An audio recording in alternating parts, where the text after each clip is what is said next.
마지막 키워드 하나 더 짚어보도록 하겠습니다. 다시 뛰는 환율.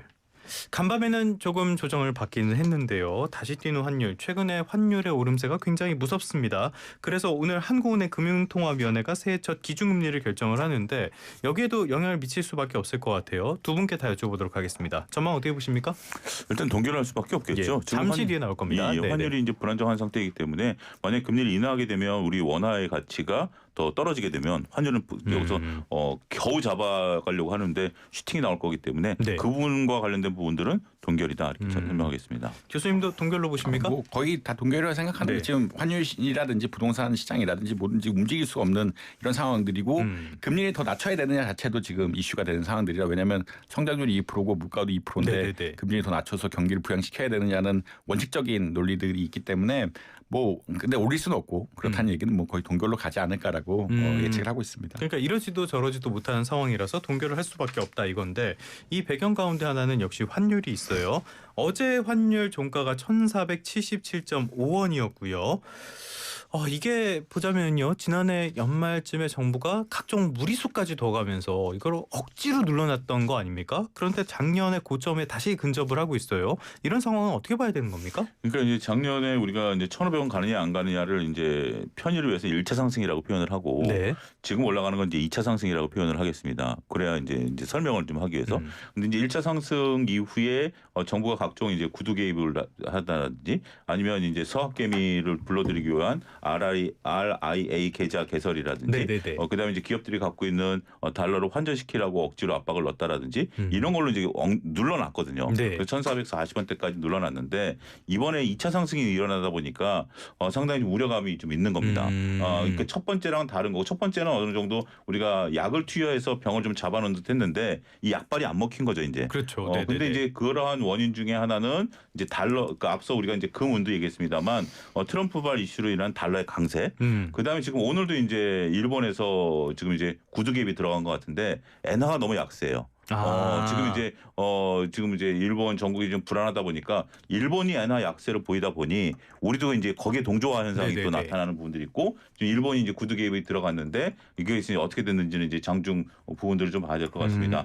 따라서 지금 이제 문제는 이제 일본의 구두 개입은 이제 투기적 세력에 대한 이제 엄포 이런 것들이었는데 우리도 이제 투기적 세력이 여기 붙으면 1,500원까지도 갈 수 있는 부분들이 지금 이제 나타나는 거죠. 그러면 정부가 쓸 수 있는 카드가 그렇게 많지 않다라는 측면에 있어서는 그 어느 1차 상승 때보다는 긴장감이 오히려 더 높여야 되는 시기가 아니겠나 저는 그렇게 말씀드릴 수 있겠습니다. 자, 말씀하신 것처럼 지금 정부에서 어거지로 이걸 억제하는 정책들이 나오다 보니까 이게 효과는 단기에 그치고 오히려 시장을 자극하고 사재기를 불러오고 이런 결과로 이어졌다라는 비판도 커요. 교수님께서는 어떻게 보세요?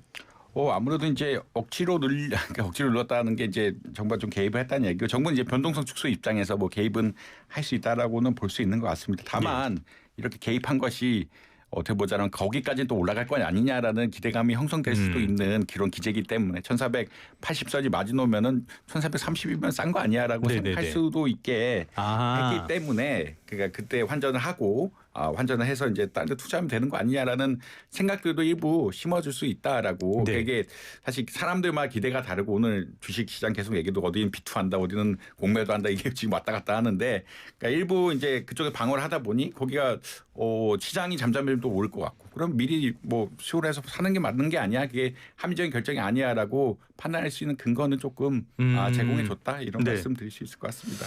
알겠습니다. 실제로 이런 투기적인 수요들도 많이 오르고 있다고 하고요. 원달러 환전이 달러원 환전의 5배에 달한다라고 이런 보도들도 있는데 이건 또 무슨 뜻이에요? 아무래도 원달러 환전이라는 거는 그 달러에 대한 수요입니다. 달러에 대한 수요고 훨씬 더 그러니까 돈이 많이 나가고 있다는 얘기네요. 그 달러에 대한 수요가 달러에 대한 공급보다 많아지고 있다라고 아마 보시면 될 것 같고요. 달러 환전이 많아지면 달러가 신용이 풀리는 거고 원달러 환전이 많아지면은 달러가 이제 수요가 되면 해외로 나가는 거라고 보시면 될 것 같은데 아까 말씀드린 대로 지금 개인이나 기관이나 정부나 다 달러가 나가야 되는 상황들, 그 기업까지 이게 다 나가야 되는 상황들이기 때문에 사람들이 그런 기대감들이 형성이 되면서 개인들의 어떤 심리를 자극하는 것들이 있다. 그렇기 때문에 정부에서는 강력하게 어느 이상은 안 올라간다라고 심리를 보여주고 있는 거고. 왜냐하면 또 이거 역시 그러니까 일종의 상품이기 때문에 달러라는 상품이기 때문에 심리가 자극되면은 또 급격하게 올라갈 가능성이 개인들이 지금 달러 가장 싼 거 아니야라고 하면 여기서 포모가 하나 생기는 거네요. 그리고 이제 환차익에 대해서 미국에서는 또 그게 안 붙습니다. 세금이 안 붙습니다. 그게 환차익을 가지고 하는 거 달러 거래 트레이딩하면은 세금이 안 붙기 때문에 예. 이거 뭐 100원씩 오를 거라고 생각하면은 지금 당장 들어가야지라고 생각할 수 있는 이런 것들이기 때문에 정부가 지금 강력하게 하는 게 틀리진 않다. 틀리지 않다라고 아마 어느 정도 저지선을 그어놓고 이상은 못 가게 하는 것도 뭐 바람직한 방향일 수는 있다라는 이야기 정도는 드릴 수 있을 것 같습니다. 틀리진 않는데 뭐 증권사들의 해외 주식 마케팅하지 마라 이런 것들까지는 조금 그거 좀 아닌 것 같고요. 아무튼간에 뭐 그렇게 급한 건 알겠어요. 그런데 오늘은 원달러 환율이 하락을 하고 있습니다. 이 영향을 보자면요. 간밤에 뉴욕 시장에서 달러원 환율이 하락한 이 영향인데 여기에는 스콧 베선트 장관의 발언이 가장 큰 영향을 미친 것 같아요. 뭔 얘기를 했습니까? 일단 베선트 장관이 이제 어떻게 보면 딱 적절한 시기에 우리 환율 입장에서 보면 얘기를 했는데요. 최근에 이제 원화가 약세를 보이고 있는 거죠. 우리가 이제 1,470원, 80원 얘기가 나오는 게 원화 약세죠. 이건 한국 경제 수준으로 볼 때 잘 안 어울린다라는 거죠. 그러니까 지금 미국 입장에서도 미국 입장에서는 우리한테 우리 투자를 받아야죠. 네. 우리 투자를 받아야 되는 상황인데 원화가 약세를 되게 되면 우리 입장에서는 투자 금액이 올라갈 수밖에 없고. 그럼 우리는 좀 주춤할 수밖에 없는 거죠. 그런 부분들이 미국 입장에서도 결국 달가운 일은 아닐 것이다. 이런 해석들이 좀 나오는 것 같습니다. 그래서 결국 이제 국내 우리 한국은행 총재 발언보다 미국 재무장관의 발언이 훨씬 더 먹히는 거고요. 원달러 환율이니까요. 예, 그러니까 그리고 더군다나 이제 미국 입장에서도 자국의 이익에 부합된다라는 측면에 있어서 이런 발언을 하지 않았는가. 그렇게 해석이 가능할 것 같습니다. 왜 남의 나라 환율에 감나라 배나라 하는지까지 뭐 이해는 하겠는데 뒤에 멘트가 있었죠. 200억 달러 충실히 준비해라라고 200억 달러 투자에 지연이 되면 그러니까 니네 빙은 잘 뜯어야 되니까 니네 빨리 잘 내라. 왜냐하면 그 조항 중에 외환 시장에 혼란이 올 정도로 돈을 가져가지 않는다라는 그런 것들이 있어가지고 나중에 이 내용이 있었던 걸로 하는데 미국 달러 있었어요. 200억 달러 투자에 지연이 있으면 안 된다. 라는 게 뒤에 달려 있어요. 그냥 그 얘기가 노골적이다 이 사람들 진짜. 그냥 그 얘기가 있다는 것 정도도 말씀드릴 수 있을 것 같습니다. 그래서 일단은 금융가에서는 원화 약세 말씀하신 것처럼 하는 총재보다 훨씬 강력한 개입이 들어왔기 때문에 원화 약세가 일단 주춤할 것이다 이런 평가가 나오는데 교수님은 전망 어떻게 하십니까? 아무래도 미국 입장에서는 원달러 환율이 올라가는 게 좋지는 않습니다. 무역 수지 입장에서도 미국이 이제 무역 수지를 관리하려고 하는데 원달러 환율 올라가는 건 원화 약세고 원화 약세는 수출 강세이기 때문에 흔히 말하는 무역 수지 입장에서 안 좋은 거기 낮게 유지하려고 하고 그러니까 전반적으로 낮게 유지하려고 하고 있고 투자 받는 입장에서도 아까 소장님 말씀하신 것처럼 좋지 않기 때문에 미국에서 어느 정도 그러니까 미국의 투자자들의 해치 펀드들한테 보통 그렇게 시그널 같은 걸 주지는 않는데 약간의 뭐 가이던스 형식을 준 것이 아니냐라고 해석은 가능. 왜냐하면 그쪽에 또 그 투기 세력들이 많거든요. 해치 펀드라든지 이런 데 예전에 환을 전문화하는 소로스 펀드 뭐 이런 얘기 계속 나오듯이 그런 환에 대해서 투기하는 또 세력들이 있기 때문에 그런 거를 일부 억제하는 효과는 분명히 있을 것 같다. 뭐 정부에서 이렇게 입장을 내놓고 있고 그게 또 어떤 부정적인 효과를 가져올지 물론 미국이 우리나라보다 금융 시장에 대한 컨트롤이 굉장히 약하긴 한데 정책 방향이라든 이런 것들 심리에 좀 영향을 미칠 수 있다라는 말씀을 드릴 수 있을 것 같습니다. 알겠습니다. 조금 더 시간을 요 하나만 좀 여쭤보도록 할게요. 기준금리 문제에 대해서 이야기하면서 환율 언급을 했는데요. 환율뿐만이 아니라 부동산 역시도 영향을 미치는 게 아닌가 싶은데 여기에서 지금 뉴스가 나왔습니다. 역시 예상대로 5차례 연속 동결을 했다는 소식이 전해졌습니다. 역시 앞서 우리가 얘기한 대로 이러지도 저러지도 못한 그 고심의 흔적이라고 봐야겠죠? 예, 그렇습니다. 이제 부동산 지금 이제 기자님 언급하신 것처럼 최근에 이제 수도권 중심으로 부동산 가격이 다시 꿈틀대기 시작했습니다.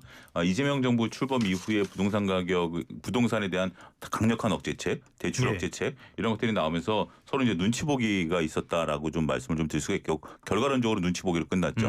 지금 이제 주요 이제 뭐 강남권이라든지 아니면 마용성이라든지 이런 쪽들에 대해서 현재 집값이 다시 꿈틀꿈틀거리고 있는 것들이 맞아요. 11호 정책은 좀 그랬어요. 좀 느껴지고 있는 상황이기 때문에 이렇게 이것도 어떻게 보면 교수님 말씀하신 것처럼 부동산도 상품이죠. 심리가 이제 중요한데 그동안 눈치 보기 이후에 이제 실질적으로 실거주고 하는 부분들 그다음에 내가 돈이 있는 사람들 사람들 입장에서 보면 오히려 또 살 수 있는 기회다라는 인식들이 있는 것 같으면서 부동산 가격이 꿈틀대니까 네. 결국 정책 당국에서는 금리를 올릴 수 없는 그런 네네네. 형국이 됐다라고 말씀드릴 수 있겠습니다. 끝으로 이거 하나 여쭤보도록 하겠습니다. 지금 시장에서 보고 있는 것 가운데 하나가 지금 이런 기준금리 연 2.5%잖아요. 그리고 이번까지 5차례 연속 동결했단 말이죠. 이런 동결 기조가 지금은 금리를 내려야 되는데 도저히 금리를 못 내리고 올해 내내 이어지는 것이 아니냐 이런 우려도 있는 것 같아요. 교수님 전망 한번 말씀해 주시죠. 뭐 내려야 된다라는 근거가 사실 없습니다. 근거 네네네. 아니 성장률이 경제가 안 좋다? 네. 경제 안 좋은데 이게 우리도 K자라